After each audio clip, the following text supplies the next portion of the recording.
Salam, salam jumpa lagi dengan saya Pendeta Mesnik Atopa. Pembahasan kita kali ini berjudul Perang Belum Selesai bagian 2. Biasanya jika terjadi perang, maka pihak lawan akan menyerbu tempat-tempat penting seperti gudang persenjataan, radar, gudang perbekalan, dan lain-lain. Tujuannya adalah untuk melumpuhkan lawan dan memaksa lawan untuk menyerah. Hari ini saya bertindak sebagai mata-mata yang telah mengetahui sasaran tembak iblis terhadap umat Tuhan. Pada pertemuan kita yang lalu, kita sudah pelajari bahwa target utama setan adalah melawan dan mengalahkan Yesus Kristus. Kenyataannya, setan kalah pada peperangan di sorga. Setan kalah pada waktu Yesus lahir. Setan kalah pada waktu perang 1 lawan 1 di padang gurun. Dan setan kalah di bukit Golgota. Strategi setan untuk mengalahkan Yesus adalah setan membutakan pikiran bangsa Yahudi agar mereka tidak mengenal penebus mereka. Yohanes 6 ayat 42 firman Allah berkata, kata mereka, bukankah ia ini Yesus, anak Yusuf, yang ibu bapanya kita kenal? Bagaimana ia dapat berkata, aku telah turun dari sorga? Mereka mengenal Yesus sebagai anak Yusuf. Bagaimana Yesus mengatakan bahwa ia turun dari sorga? Setan membutakan mata orang Israel untuk tidak mengenal dia sebagai Mesias.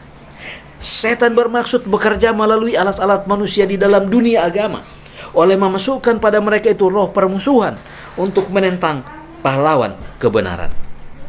Di dalam Lukas 22 ayat 66 firman Allah berkata, dan setelah hari siang berkumpullah sidang para tua-tua bangsa Yahudi dan imam-imam kepala dan ahli-ahli Taurat.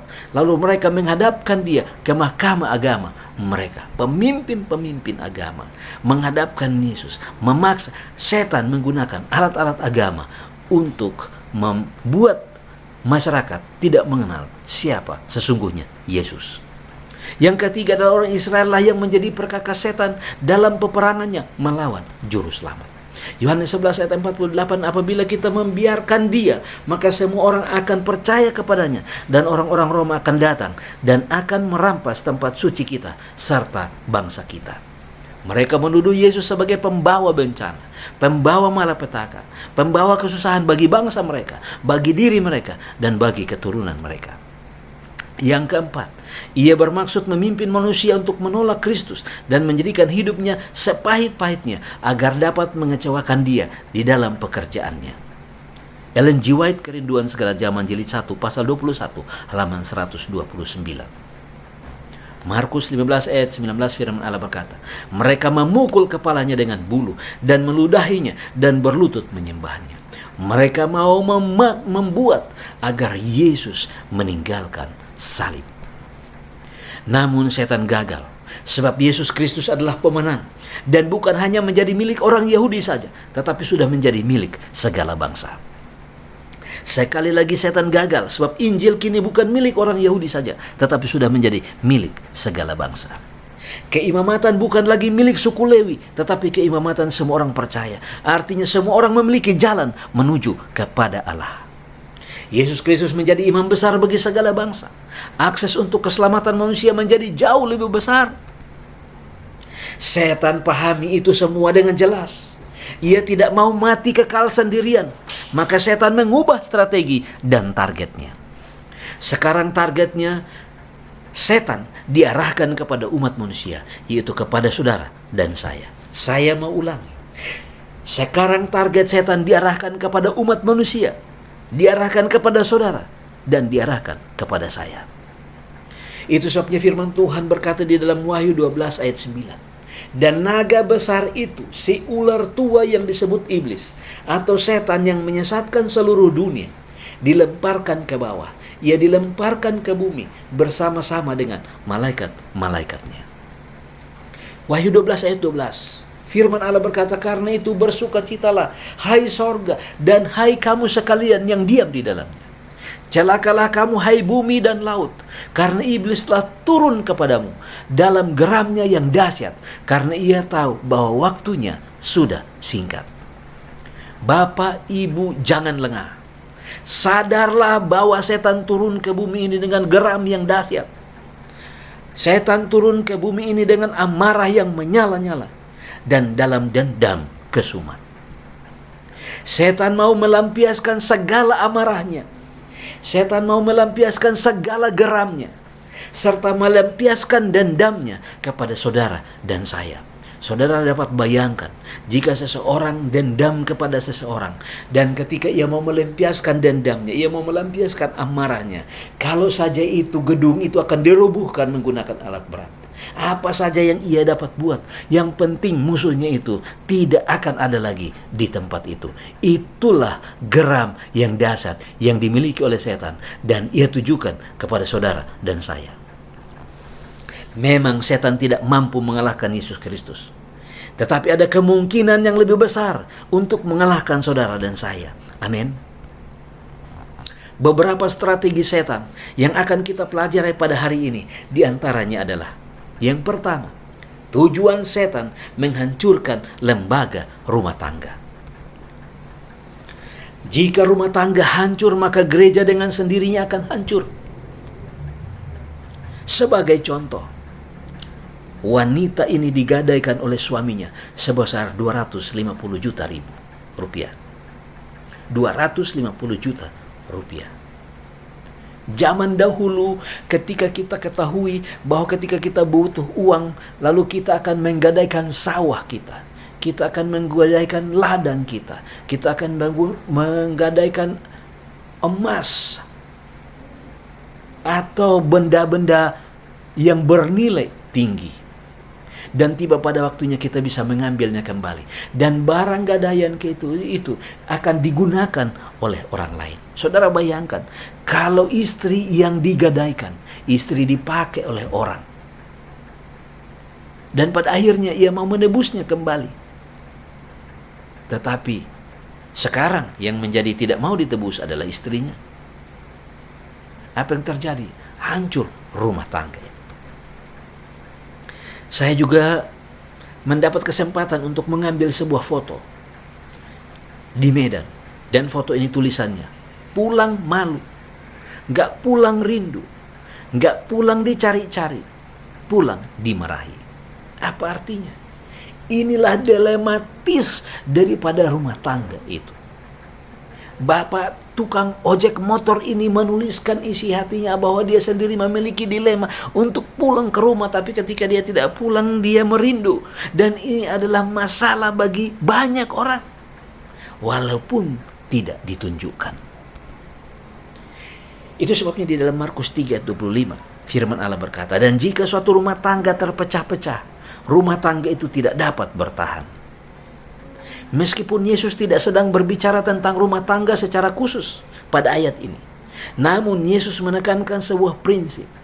Yesus menekankan sebuah filosofi bahwa persatuan atau kesatuan itu begitu penting, termasuk kesatuan dan persatuan di dalam rumah tangga. Apa yang membuat rumah tangga itu hancur? Alkitab menyatakan 1 Petrus 3 ayat 7. Demikian juga kamu, hai suami-suami, hiduplah bijaksana dengan istrimu sebagai kaum yang lebih lemah. Hormatilah mereka sebagai teman pewaris dari kasih karunia, yaitu kehidupan, supaya doamu jangan terhalang. Tetapi setan berkata, tanamkan kekecewaan di dalam keluarga. Bagaimana caranya? Suami berkata kepada istri, gendut sekali kamu. Coba lihat ibu A. Dia pintar urus badan sampai dia kurus. Ada suami juga yang berkata, kamu ini gak pintar masak.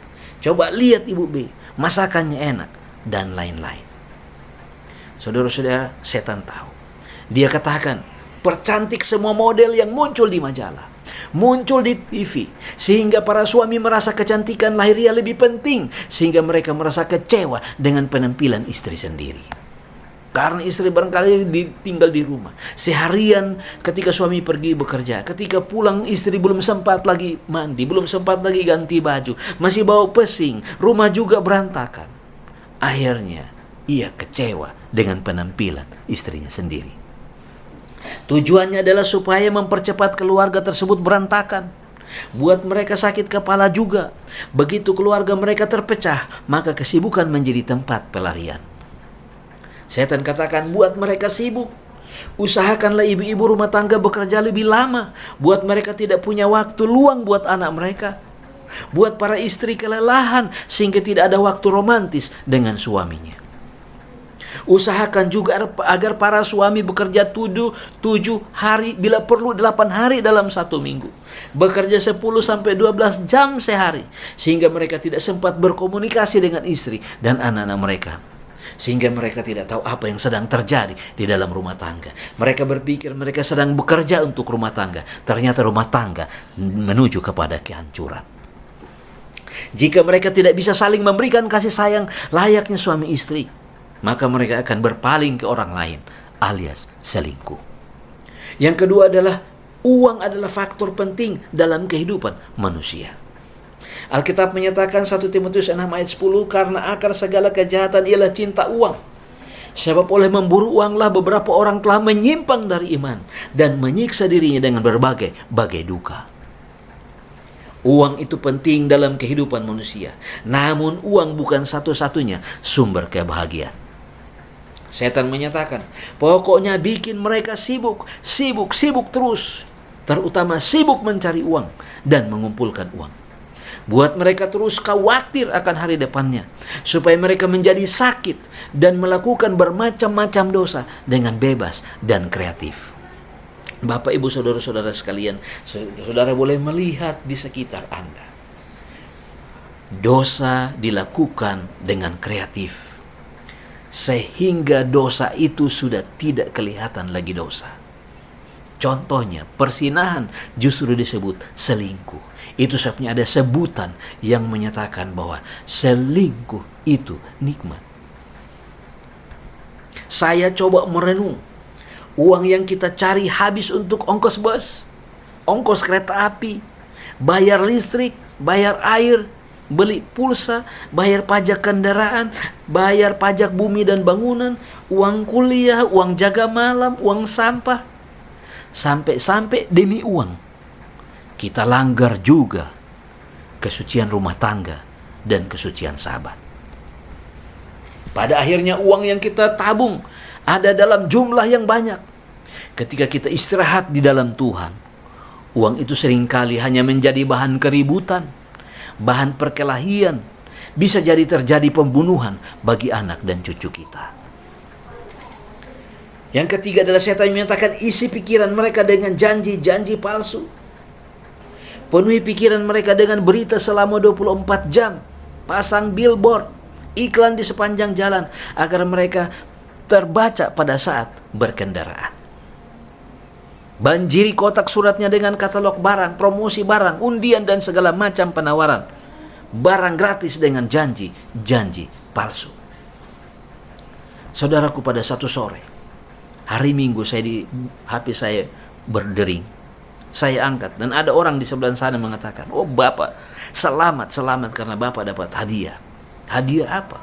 Hadiah uang. Berapa uangnya? 7,5 juta. Oh, hari ini hari Minggu, bagaimana Anda bisa kasih saya hadiah? Oh, benar. Teller dan lain-lain di bank libur. Tetapi kami bagian IT dan pengiriman uang, kami tetap bekerja. Oh, saya juga sedang mengirim uang. Anak buah saya sedang membawanya ke bank hari ini. Berapa uang yang Bapak mau masukkan? Katanya kepada saya. Ya, sekitar 1 miliar. Uang di rekening ada sekitar 3 miliar. Oh, dia naikkan hadiah itu menjadi 750 juta.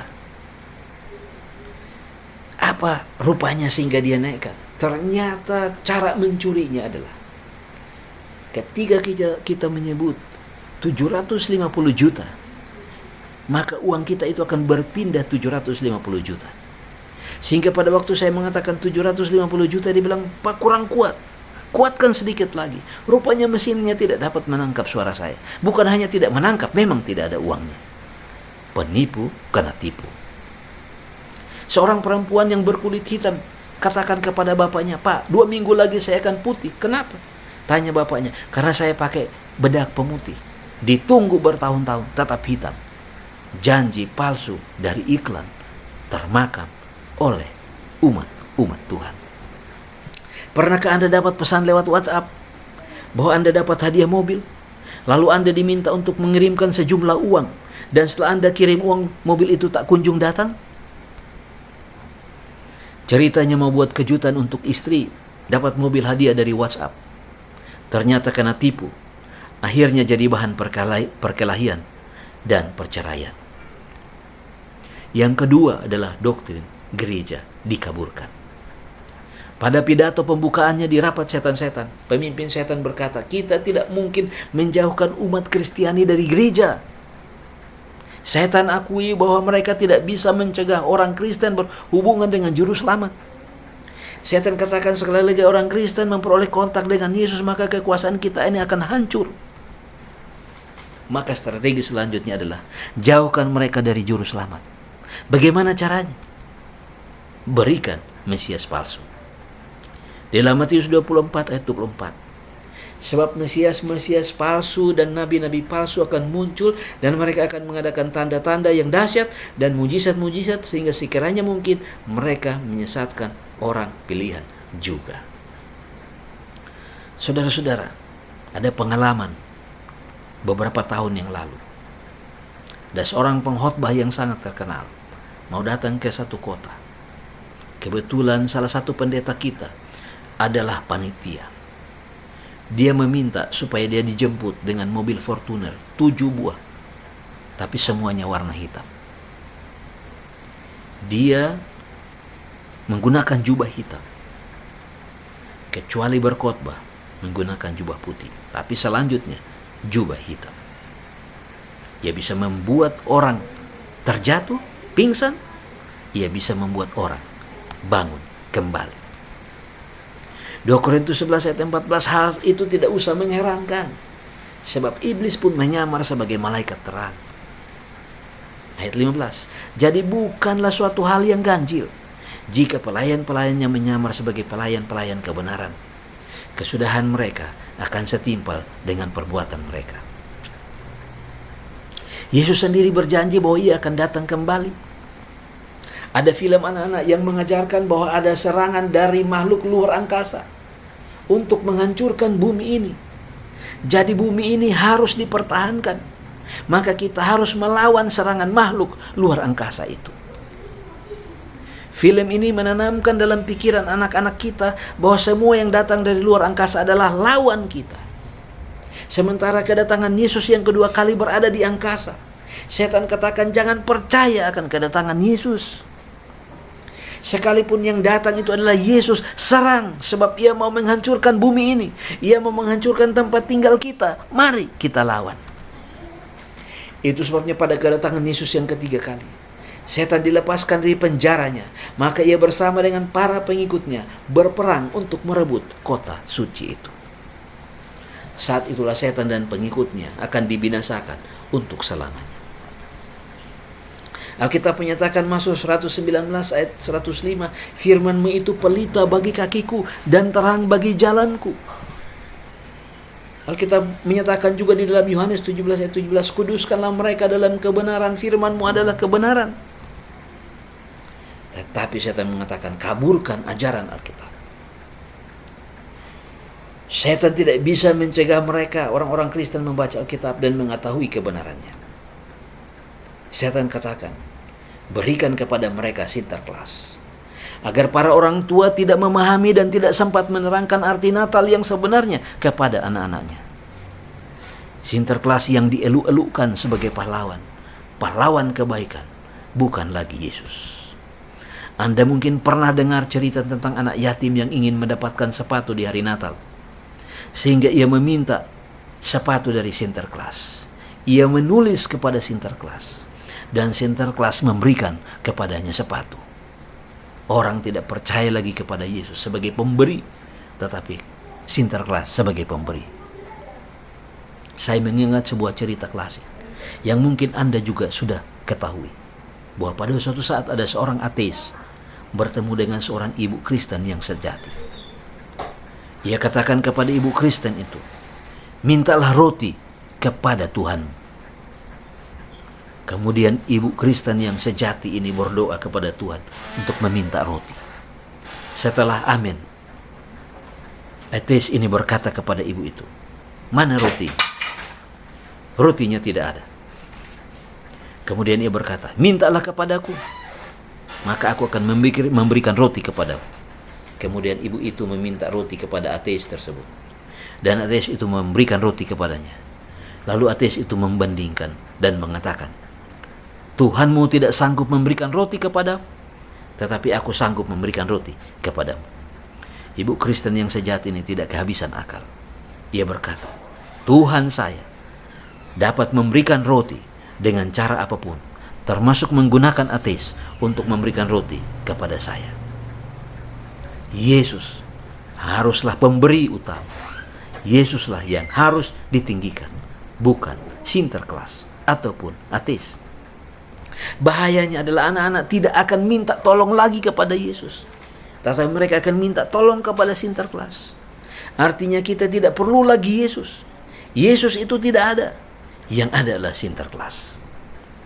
Berikan mereka telur Paskah sehingga mereka bingung dan tidak pernah berbicara tentang arti sebenarnya dari kuasa penebusan dari darah Kristus atas dosa dan maut.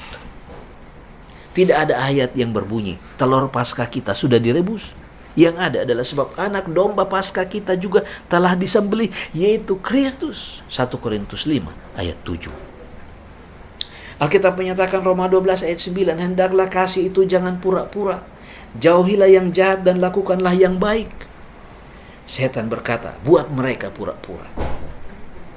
Tetapi buat mereka menjadi orang yang munafik, pura-pura rohani, dan mereka hanya bermain-main, cuek dan tidak sadar, apalagi takut sekalipun mereka berada di hadapan Allah saat itu.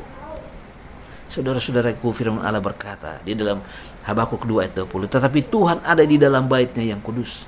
Berdiam dirilah di hadapannya, ya segenap bumi." Tetapi kadang-kadang kita tidak mau mendengar. Contoh, kita sedang kebaktian lewat Zoom. Saya perhatikan kebaktian lewat Zoom kurang solid. Karena di rumah, sehingga kita tidak sadari bahwa Allah hadir.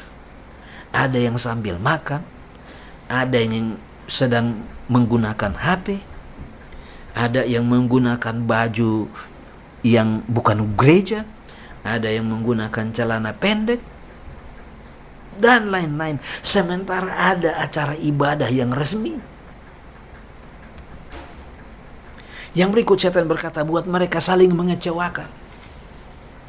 Paling baik lagi, kata setan, bila mereka diakali agar mereka merasa tidak puas dan kecewa oleh orang-orang di gereja sendiri. Sehingga dengan penuh kesadaran tidak mau datang lagi ke gereja. Saya seorang gembala jemaat. Saya ketemu banyak orang yang berkata, saya kecewa dengan pendeta A, ketua A, anggota A. Kalau dia sudah mati, baru saya ke gereja. Ternyata dia mati duluan. Ataupun dia tidak mati duluan, gereja tetap kosong. Saudara-saudara, saya pernah punya pengalaman. Ada beberapa anggota gereja yang tidak sepaham. Dan ketika yang satu lagi ini kelihatannya dia lebih makmur sedikit dari yang lain. Lalu ia berkata, ketika saya mati nanti saya akan dikubur di kampung. Ternyata ketika dia mati, dia tidak punya ongkos untuk dibawa ke kampung. Teman-temannya yang lain mengatakan, biarlah dia makan anjing. Gara-gara dialah kami tidak ke gereja. Sampai hari ini mereka tidak ke gereja. Walaupun musuh mereka, kita katakan, sudah mati. Biarkan saja mereka menghadiri kebaktian untuk persekutuan doa. Libatkan mereka dalam gosip dan basa-basi. Jangan sampai pikiran mereka terfokus kepada Allah dan hatinya terbuka untuk dibentuk ulang dan menjadi berubah. Beberapa tempat ada lomba vision. Itu sebabnya ada juga gosip di gereja. Sadar atau tidak, setan yang menanamkan itu dalam hati kita. Dan ia menang dalam pertempuran melawan saudara dan saya. Alkitab menyatakan Efesus 5 ayat 16, dan pergunakanlah waktu yang ada, karena hari-hari ini adalah jahat. Setan menyatakan, curi waktu mereka. Curilah waktunya sehingga mereka tidak punya waktu untuk membangun hubungan dengan Yesus Kristus. Pastikan agar TV mereka, VCD player mereka, mungkin sekarang ini sudah ketinggalan, CD, HP, dan komputer tetap on, tetap hidup, terus-menerus di rumah mereka selama 24 jam. Ibu-ibu nonton sinetron, telenovela sehingga lupa mengajar anak-anak mereka tentang kasih Yesus. Bapak-bapak nonton sepak bola sampai subuh, nonton tinju Smackdown, jangan kasih kesempatan belajar Alkitab. Anak-anak tonton Doraemon, Shinchan, Power Ranger sehingga mereka lupa bahwa Yesus adalah penolong mereka.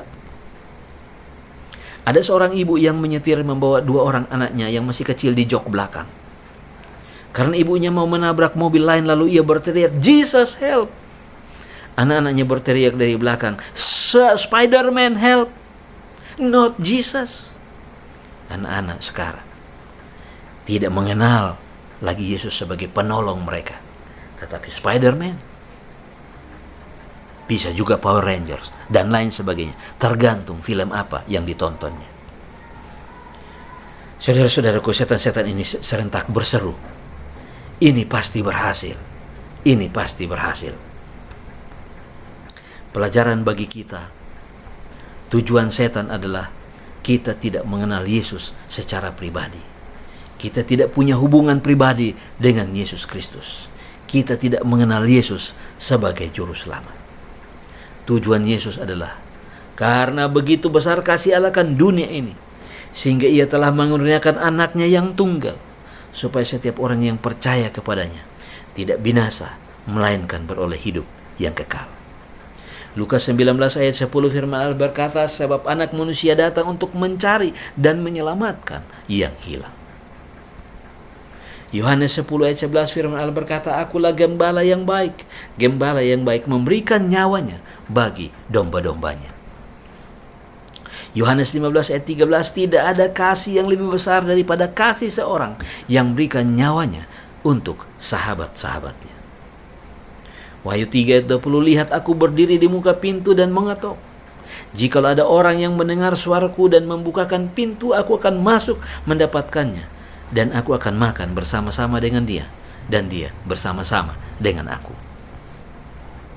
Panggilan. Tingkatkanlah kewaspadaan Anda. Tingkatkan perhatian Anda untuk rumah tangga Anda. Pastikan suami Anda, istri Anda, dan anak-anak Anda ada di dalam gereja, ada di dalam kebenaran. Saya mau mengajak saudara, mari pegang tangan istri, kalau istri dekat dengan Anda sekarang ini. Pegang tangan anak-anak Anda jika anak-anak Anda sedang berdekatan dengan saudara. Dan katakan kepada mereka, kita tidak boleh terpisah dari Tuhan Yesus. Mari kita berdoa. Bapa di sorga, Bapa yang baik, hari ini kami sudah pelajari bahwa setan berusaha untuk menyerang rumah tangga dan ajaran Alkitab agar kami tertipu dan kami mengikutinya. Tetapi puji syukur kepada Yesus Kristus yang telah membukakan hal itu kepada kami hari ini, supaya kami waspada dan kami tetap memilih untuk mengikuti Yesus. Terpujilah namamu, karena Engkau akan memberikan jawaban kepada semua permohonan kami ini tepat pada waktunya. Kami berdoa di dalam nama Yesus, Tuhan dan Juru Selamat kami. Amin. Sebagai informasi lanjutan, Anda boleh menghubungi Facebook Makaditi Pasti Mantap, email atopahM@mail.com, atau atopahsenior@yahoo.com. Anda juga dapat berhubungan dengan kami pada telepon 0813 73 309 119. Tuhan Yesus memberkati kita semua.